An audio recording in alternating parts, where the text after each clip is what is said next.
In Islamic theology, the end times and Judgment Day are all very important themes, and it's a religious topic that sometimes it's hard to talk about and can be a little scary too, especially when Dajjal is mentioned. So how's it going, FTD Facts fam? My name is Leroy Kenton and I have another episode by request. Now this one comes from Shani RB and they wanted me to do a video about Dajjal. Now there's a lot to talk about, but I'll just be sharing 10 surprising and interesting facts about Dajjal according to Islamic theology and belief. By the way, get your requests in, sound off down below in the comments section, and if I use your requests, I'll give you a shout out. So thank you, Shani RB. Now as a prelude, Dajjal is also known as a false messiah, similar to Christian theology, and also is known as the liar. In the Muslim world, they believe that he will create a great destruction all around the world by deceiving people, as well as other religions refer to this being as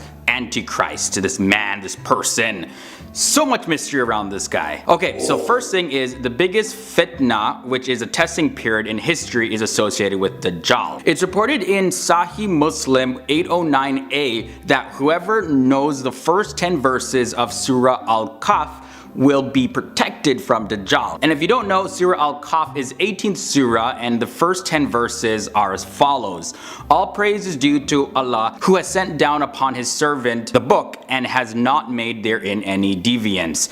He has made it straight to warn of severe punishment from him and to give good tidings to the believers who do righteous deeds, that they will have a good reward, in which they will remain forever, and to warn those who say Allah has taken a son. They have no knowledge of it, no had their fathers. Grave is the word that comes out of their mouths. They speak not except a lie. Then perhaps you would kill yourself through grief over them, O Muhammad, if they do not believe in this message, and out of sorrow. Indeed, we have made that which is on earth adornment for it, that we may test them as to which of them is best indeed. And indeed, we will make that which is upon it into a barren ground. Or have you thought that the companions of the cave and the inscription were among our signs a wonder? Mention when the youths retreated to the cave and said, Our Lord, grant us from yourself mercy and prepare us from our affair right guidance. Dajjal will also be blind with one eye, and the Prophet Muhammad referred to Dajjal as Al-Awar, which means blind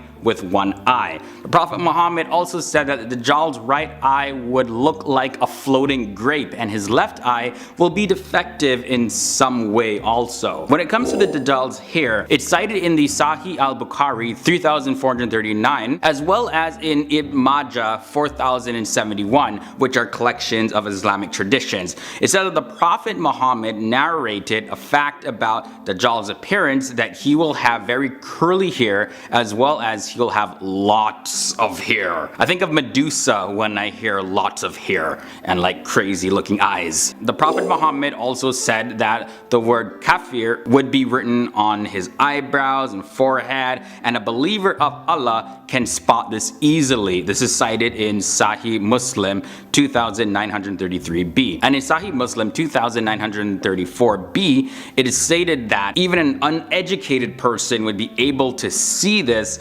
and read it. Dajjal also won't be able to enter the cities of Medina and Mecca. It's mentioned in Shah Muslim 2943 that Dajjal just can't enter into these cities, as well as other hadiths have stated this fact. In Sahih al-Bukhari 7134, it says that the Prophet said he will come to Medina and find the angels guarding it, so Allah willing, neither Dajjal nor plague will be able to come near it.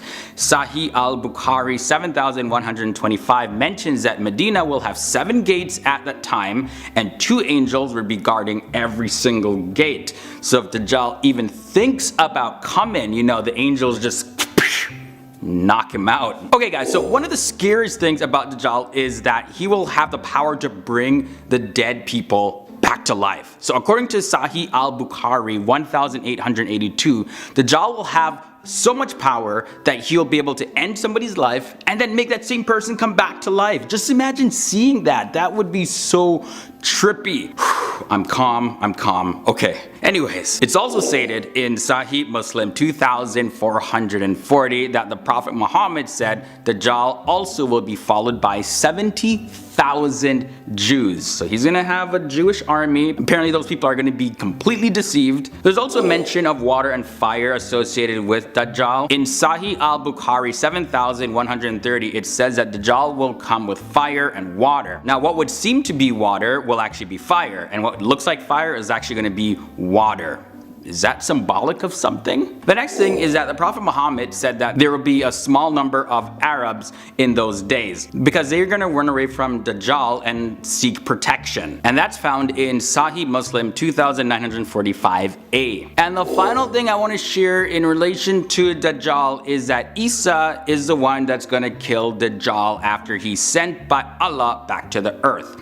So the Prophet Isa, which is the Arabic name for Jesus, is gonna kill Dajjal at Bab el-Lud in Israel, and this is found in Jami Tirmidhi 2244. So guys, that was a look into Dajjal. He's a being that's shrouded in so much mystery because there's still so many questions. Like, is any of the descriptions of the Dajjal symbolic, or are they all 100% literal? I think this video honestly laid out the facts pretty clearly, but I also think that it opened up a whole lot more questions than it provided any answers. But let me know your thoughts about anything that I shared in this episode. Do you have any different views of Dajjal? I'd love to hear them down below. Also, if you have any requests, leave them down below as well, and if I use your suggestion, I'll definitely remember to give you a shout out. Now before you get out of here, here's a similar video to this one. If you enjoyed it, just tap the annotation right here. It'll take you to another one that I think you'll enjoy as well. My social media links are also below in the video description section, so you can follow me, shoot me a message there,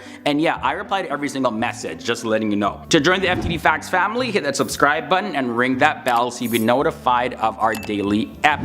I can't wait to see what we're going to talk about in our next episode. Alright guys, see you soon.